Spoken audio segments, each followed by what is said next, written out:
Hare Krishna, Krishna Krishna, Hare Hare, Hare Ram, Ram Ram, Hare Hare. Vidangaya Namo Namaha, Jagaranga Jayana Shingadev. Om Namo Bhagavate Vasudevaya.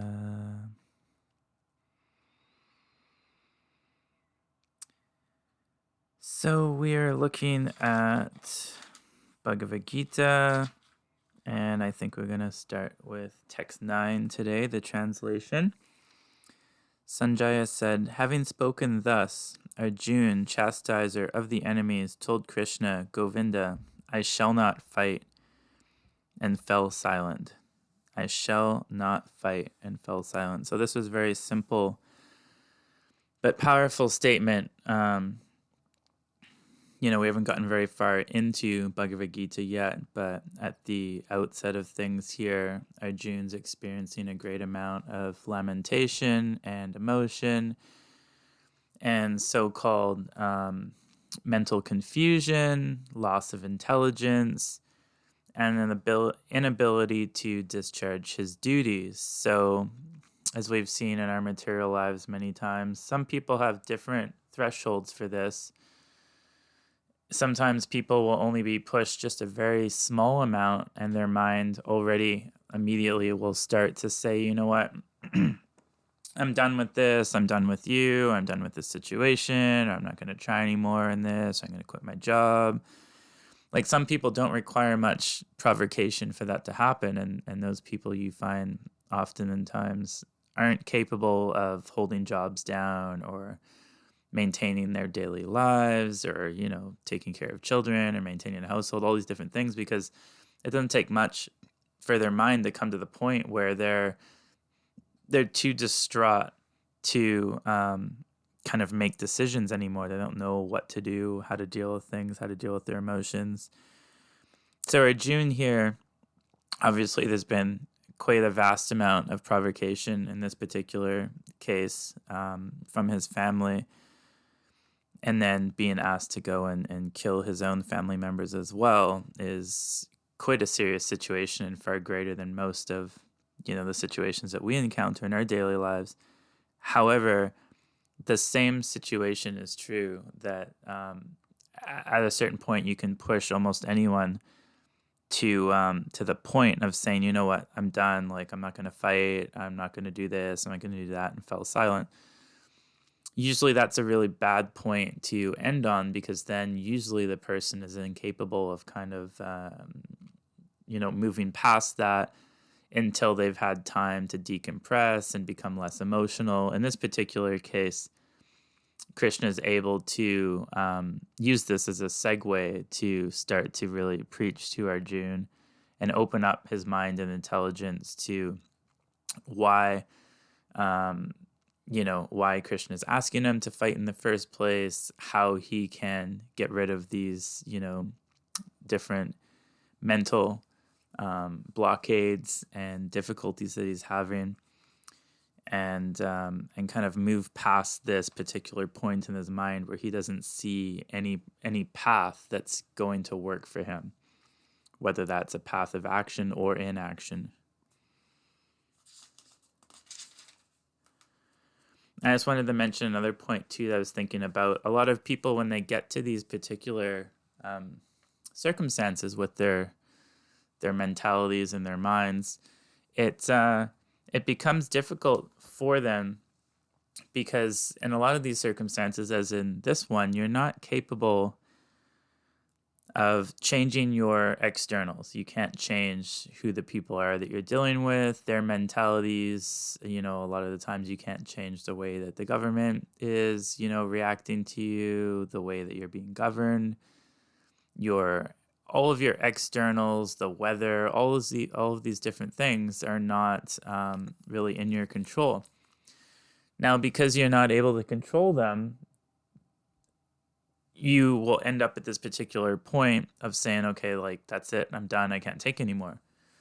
The only way that you can move past that, if you can't fix your externals, is then to fix up your internals. Now, the first starting point of that, even if you're not Krishna conscious or not practicing some type of spirituality, is, and this, I do this a lot, is that you need to simply give up your attachment at that point to whatever is kind of holding you back mentally. The only way that you can move past these points is to internally accept the circumstances. You have to accept that you cannot change these, and you have to be willing to accept that, you know what, I'm actually okay with this circumstance. And it's funny because that seems like such a simple thing, but our attachment to feeling a certain way about something, our attachment to requiring something to change, so that, we're happy, our attachment to having our perspective on something be valid, and for other people to take that seriously and change for us, is what gets us into problems all the time. The moment that you're internally able to, when you finally get to a point like this, not that you always have to accept everything, but when you come to one of these particular points where if you don't learn to accept it, you're going to actually break yourself because you can't fix your externals, then, you have to learn that, okay, I'm going to take a step back. My attachments to whatever is happening right now are what are causing me my particular issues. And a lot of that is discussed coming up in Bhagavad-Gita, how you can learn to be free of attachments through the first, chapters discussing, the actual first yoga system is karma yoga, learning to work without attachments to the results of your actions. So you're learning how to be free of certain attachments, and these attachments are different in different circumstances. Sometimes you're just attached to sense gratification. If you can't get that sense gratification, you become angry or disgruntled. That's a different thing from this attachment that we're discussing more, which is like a mental attachment to circumstances that you feel need to change but aren't. And you can't always change your circumstances. So this is not a desire-based thing. The desire is that you want things to change around you for you to feel better. But the reality is you have to give up your attachments to all of the different circumstances and all your different desires that are happening around you, and learn to just accept things as they are and be happy in the moment. And this is becoming, dhira, becoming very steady in your practice, steady in your mind, and able to navigate through all these different things. And that's exactly what the Bhagavad Gita is presenting and providing that intelligence for you and information. So here the purport. Dhritarashtra must have been very glad to understand that Arjuna was not going to fight and was instead leaving the battlefield for the begging profession. Yes. So Dhritarashtra is on the other side of the war here, and he's the king.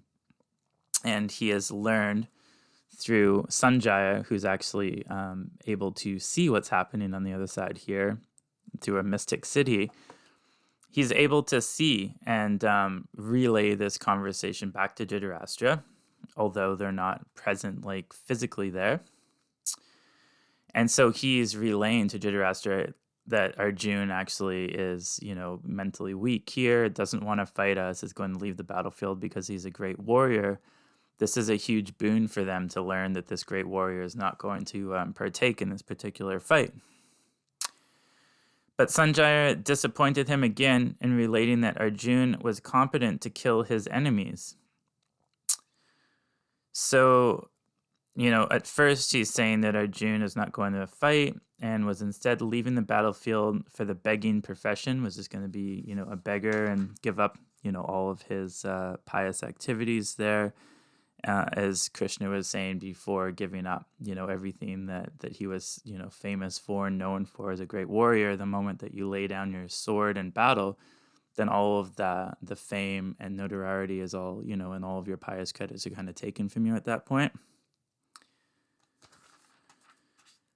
Sanjaya disappointed him again in relating that Arjuna was competent to kill his enemies. Although Arjuna was for the time being overwhelmed with false grief due to family affection, he surrendered unto Krishna, the supreme spiritual master, as a disciple. So Sanjay is a little disappointed, relating that although he said he doesn't want to fight, he has also, fallen at the feet of Krishna and is overwhelmed with grief, family affection, but he surrendered to Krishna, the spiritual master, as a disciple.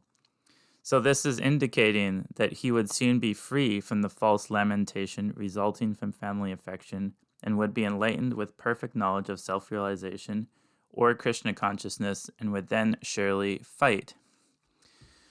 So this is interesting because it's just saying exactly what Krishna consciousness is. So when you surrender unto Krishna, you take a step towards Krishna consciousness, you come in contact with some devotees or a book or some kirtan or something. Excuse me. Then you slowly start to become free from this false lamentation. So like before I came to Krishna consciousness, I had had a very poor upbringing, a very poor life. A lot of bad things had happened to me.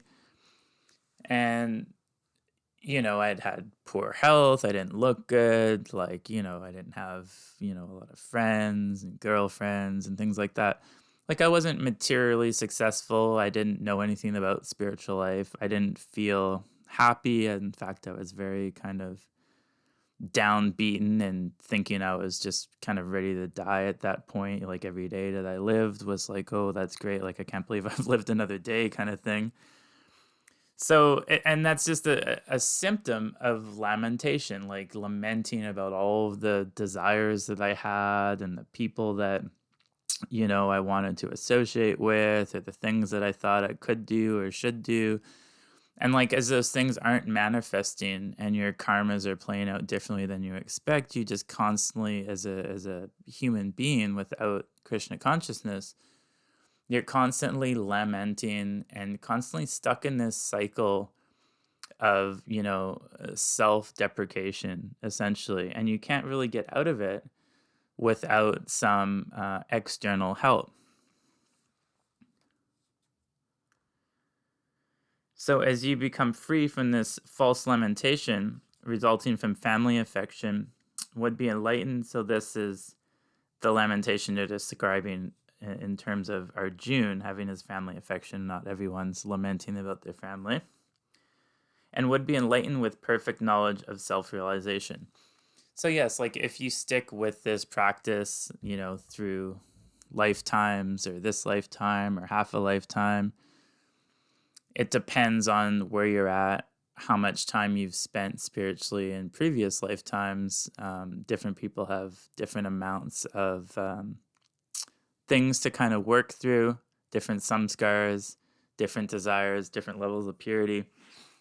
But ultimately, you are reducing your lamentation, and you will ultimately, become self-realized at some point.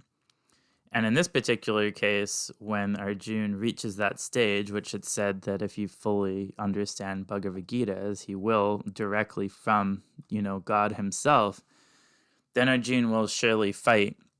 And then with Krishna also, with, with the power of God pushing behind all of this, and not only with Krishna setting up all of the circumstances, but obviously already knows what the outcome of everything's going to be, then Sanjay is a little concerned about this, because it basically means that they're not going to, win this battle. Thus, Dhritarashtra's joy would be frustrated, since Arjuna would be enlightened by Krishna and would fight to the end. So what does this mean? This means that when you come to Krishna consciousness, you are essentially, when you're chanting Hare Krishna, you're asking Krishna to be engaged in his service. Now, that service can come in a myriad of ways. It can come in material benefits, spiritual benefits. It can come in you, starting businesses. It can come in the form of you being engaged more, working on more things, becoming more active, learning, musicality, learning kirtan. You can learn to, cook for the deities, but all of this also follows through into your own material practice, because as you learn how to cook better, then you get to eat better and you become more healthy. and the food becomes more spiritualized. So the consciousness is slowly rising in this process. So just like Arjun, as his lamentation decreases and he gains more spiritual enlightenment here and a stronger intelligence, then he will become the fearsome warrior that he always was, and in fact, even more potent. In our case, we don't know sometimes exactly what we're good at, because in this particular age, you have people classed into their varnas and ashrams according to their spiritual proclivities as well as their material proclivities. We just have kids that are born and they're all put into the same system. They're all put into the same school systems. We're not really classing people in terms of what they need from us. And that's why we have so many people that end up in drugs and on the streets and can't take care of themselves, because a lot of people have very strong lower tendencies towards what called being a Shudra, or lower class person. Although we're all said to be born Shudra, some people really are unable to take care of themselves, unable to handle money, take care of their daily activities. And in the Varnashram system, a lot of people in the Shudra classes, they will work, but then they're not really given their own money and their own facilities, although they're given all the things that they need and the clothing and the food, and they're given their own shelter and everything like that. But they're not given all of their resources, because a lot of people will kind of squander them and end up with nothing, as we've seen with so many celebrities who've had hundreds of millions of dollars kind of go through their hands. And at the end of it all, they end up just as poor and broke as the next person that didn't have any money in the first place. So, as we're coming to Krishna conscious activities, all of these things start to make more sense. We're also able to raise ourselves up out of being a Shudra, or being a lower class person or a meat eater, and become vegetarian. These little baby steps slowly start to show us, like Arjun is a great fighter. So what does this particular person really have that he can offer the world now? And like a flower that starts to open up, before Krishna conscious, activities were kind of closed up. You can't even see what type of a flower it is inside.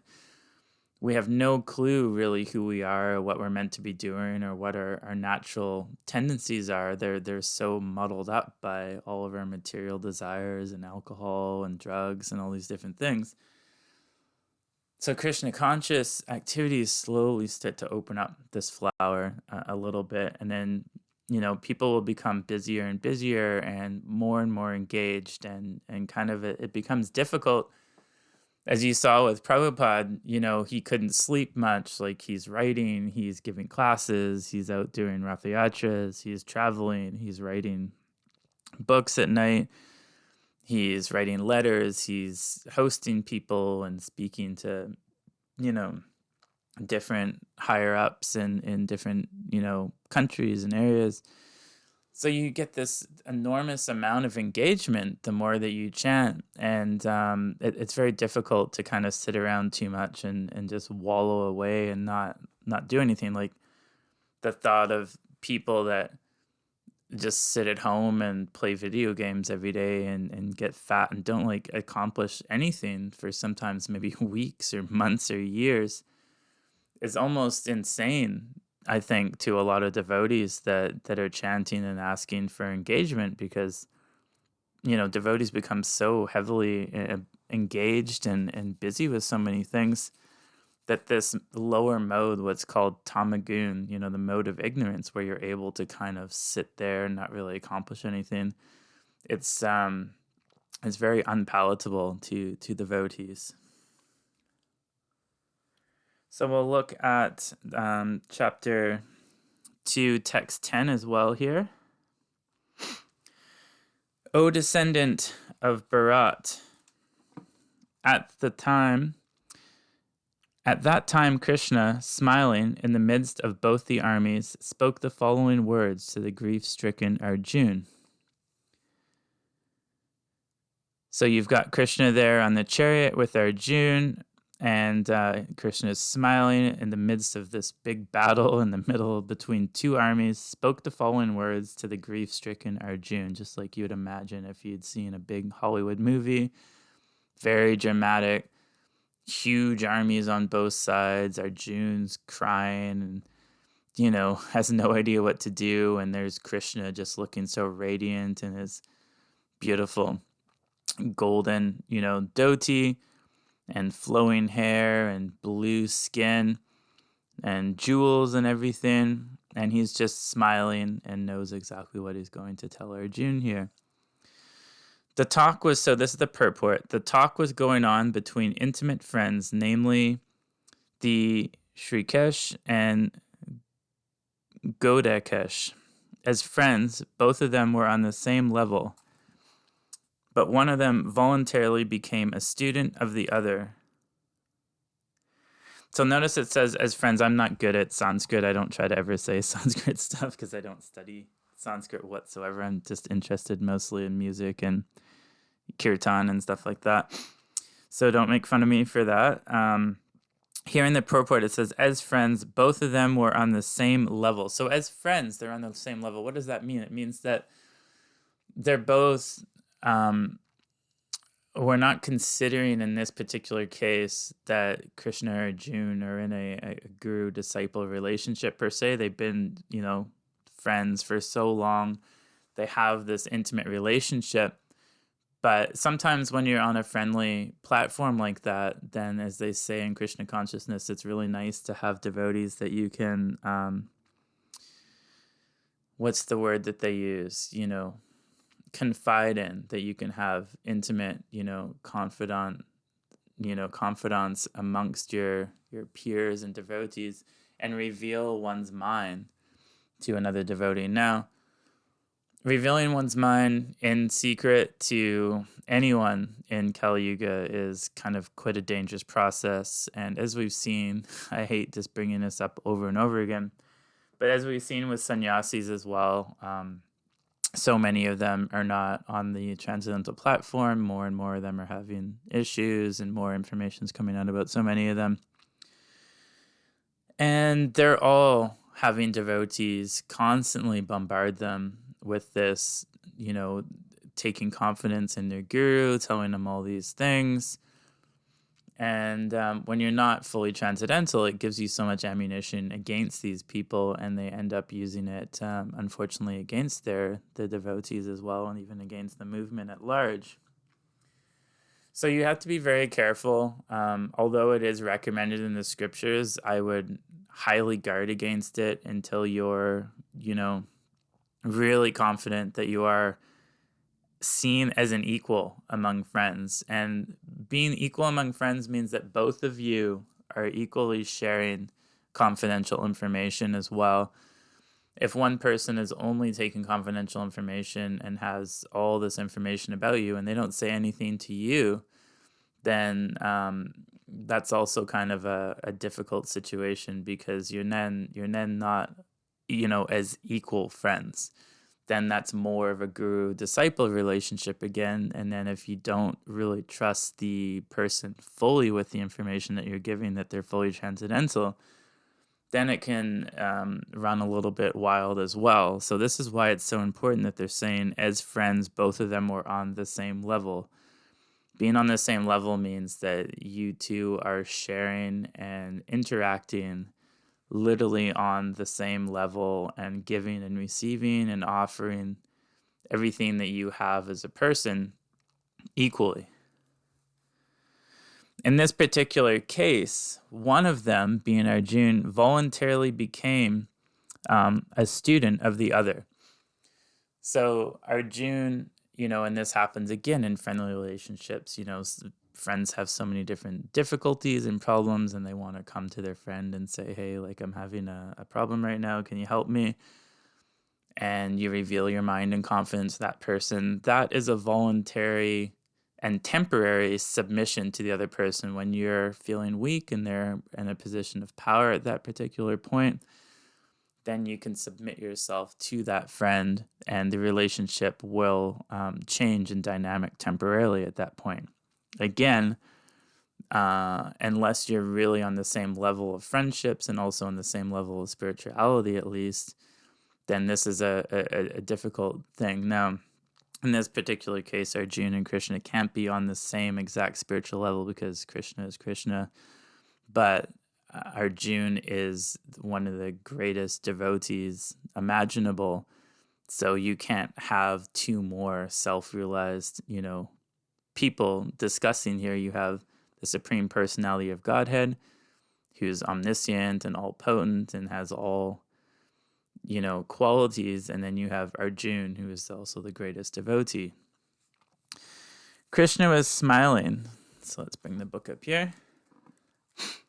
Krishna was smiling because a friend had chosen to become a disciple. So Krishna is very happy about this, obviously, and Krishna's a little bit cunning as well, as we know from his childhood pastimes. As Lord of all, he is always in the superior position as the master of everyone, and yet the Lord accepts one who wishes to be a friend, a son, a lover, or a devotee, or who wants him in such a role. So now we're slowly getting into the different relationships that you can have with God as you slowly start to realize what's called your swarup. Once you realize that you're not this body and that you have a separate spiritual body, a separate spiritual life that does not happen in the material sphere, it happens in a transcendental realm, and there's different realms as well. But in any of them, Krishna is present, whether he is a friend, whether he is your lover per se, whether you're wanting to take care of him as a father or a mother or a devotee. So these are all different particular relationships, rasas, that you can have with God. And there's many intricacies to these things as well, where in a lot of circumstances, you can have transcendental spiritual pastimes and bodies that aren't even necessarily like physical per se. They're not like human, everything from even Krishna's flute and the mridanga and all of these are, you can actually exist in forms that are not actually what we know as human forms or like persons. So all different types of shapes and forms can be animate. Even here it says that like a lot of the rocks and mountains and things are also all inhabited by different jivas and spirit souls, just as there are jivas and spirit souls in all different types of plants and trees. So they're lower and lower and lower consciousness. Like a rock has almost no consciousness, but a tree has a little bit that you can see. And then birds and insects have even more, and human beings have even more than that.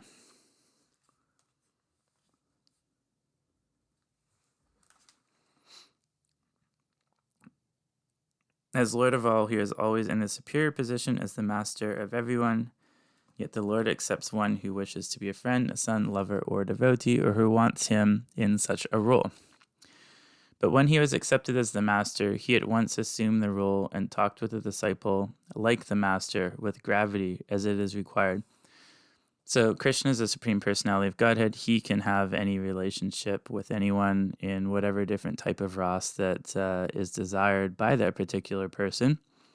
So in this case, Arjuna and Krishna have been friends, have a friendly relationship, but now they're on the battlefield, and Arjuna has surrendered unto Krishna and asked him to be his guru of sorts.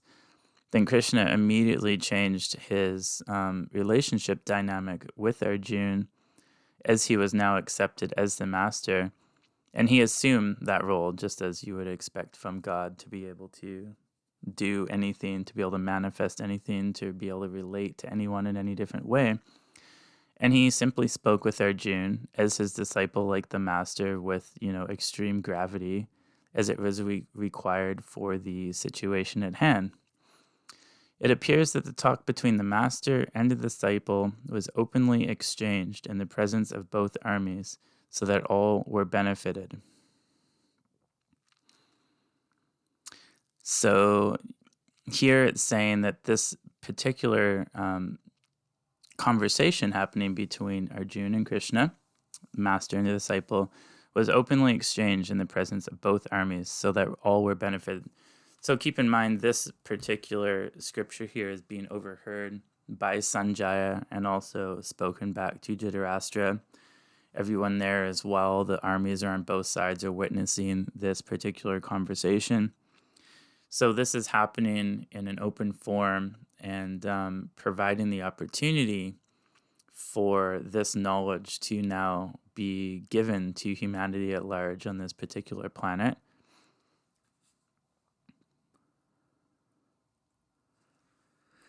The talks of Bhagavad-Gita are not for any particular person, society, or community, but they are for all, and friends or enemies are equally entitled to hear them. The talks of Bhagavad-Gita are not for any particular person. So that's an interesting statement, because a lot of people consider that, I think, when I went to a church once, they wouldn't give me their little piece of food, their prashadam that they have. I don't know all the details of it, but because I hadn't, been, I don't know what the situation was, if it wasn't because I didn't have like a baptism or I just wasn't a Christian or whatever, but they wouldn't give it to me. So in that particular case, they're withholding because you're not a part of their sect, so they're becoming sectarian. In a lot of different religions and sects, you're not allowed to do things, or I guess they won't, give you information unless you do certain things and become a part of their sect, and then more and more indoctrination will come in and they'll give you more information and you have to give more to them and they give more to you. In this particular case, Krishna consciousness is said to be the topmost knowledge. So it already contains everything beneath it, everything, all of the religions, all of the knowledge that we have, the cream of the Vedas, the cream of all of that has been boiled up and taken up to the surface. And then we have our scriptures of Bhagavatam and Bhagavad-Gita, this essence of what it really means to be God conscious, no matter which God that you decide to worship. When you come to Krishna consciousness, you understand that we're not sectarian, that we don't have to be Christian and think that this is my only way, that Buddhism is the only way to nirvana, that this is the only way, Muhammad is the only way. So these are very narrow stances, and they create a lot of division and difficulties in society as well. So that's why it's so important that Bhagavad Gita here is spoken and said that it's not for any particular person. It's not for a particular sect. You can be a Christian and still read Bhagavad Gita. You can be a Muslim and still follow and practice Bhagavad Gita, because it's non-sectarian. It's just knowledge. It's just devotion to God. And if you're already worshiping God in a particular way, it really should only reinforce that, even if you're not able to move past your desire to still be a Muslim, or maybe you even want to practice Christian consciousness as a Muslim still, or have attachments to that. But as you move through your different samskaras and purify further and further, like, you will not designate yourself as one thing or another from that point, because you'll realize that I am not this body, I am spirit soul. So how can you be sectarian to one particular thing or another when God has unlimited forms and unlimited pastimes and unlimited religions and unlimited levels of realization for people? He embodies everything, and when you accept that, then you can't fight amongst each other or claim that I'm this, I'm that. You're not even the body. How are you a Muslim? Like, it doesn't make any sense, But there for all, friends or enemies are equally entitled to hear this. So again, it brings up very subtly this idea of friends or enemies. When you start to make more progress in Krishna consciousness as well, when you start to realize that you're not this body, then you're not seeing things in the level of, I have friends, I have enemies, I have this, I have that. You have to be careful and aware of the people that you're associating with and what their intentions are, because they are not all thinking the same way as you. But as you progress, you really start to see everyone in the same light, like a Uttama Adhikari, a really high level devotee. He actually is incapable of seeing the differences between people, no matter how poor their character may be. He's only seeing the Paramatma. He's only seeing the spirit soul within everyone. He sees everything connected in the threads. The rest of the karmas, the samskaras, the designations, none of those things become important, and they aren't important. So it's like all of these things that we're so wrapped up in. And again, this brings us back to the idea of our mind locking up on the fact that we have these attachments to things that need to happen for us to be happy. So when most of the material world is literally dissolving before your eyes, because you're starting to see behind it all, see behind the curtain, see that you're not actually associated with any of these material things, and that no matter what's going on, there isn't really any worth to it. The only worth is what spiritual credits you're taking from it. And unfortunately, you have to suffer your material credits if they're especially non-pious credits. You're hurting people, or malicious, or killing people, or killing animals, or murderer, or rapist, or different things like that. Ultimately, you can't, just like in the Bhagavad-Gita, it says you can't kill anyone, you can't touch anyone, the soul can't be burnt, the soul can't be destroyed, the soul is forever existing. So everything is kind of very superficial here. So if none of that actually matters, and if the world is created and destroyed and wrapped up and reproduced cycle after cycle and yuga after yuga, then none of that matters. Pollution doesn't matter. It doesn't matter how much plastic we have, or if there's more oil or less oil. Everything will be replenished again and anew. So the only thing that we have is our consciousness. The only thing that we have is our spiritual and pious credits. So we don't have, there's no friends, there's no family, there's no enemies per se. Those are all very gross kind of material designations that, again, we can become entrenched in with our own kind of material thoughts and desires. So we'll look at text 11 next day. Hare Krishna.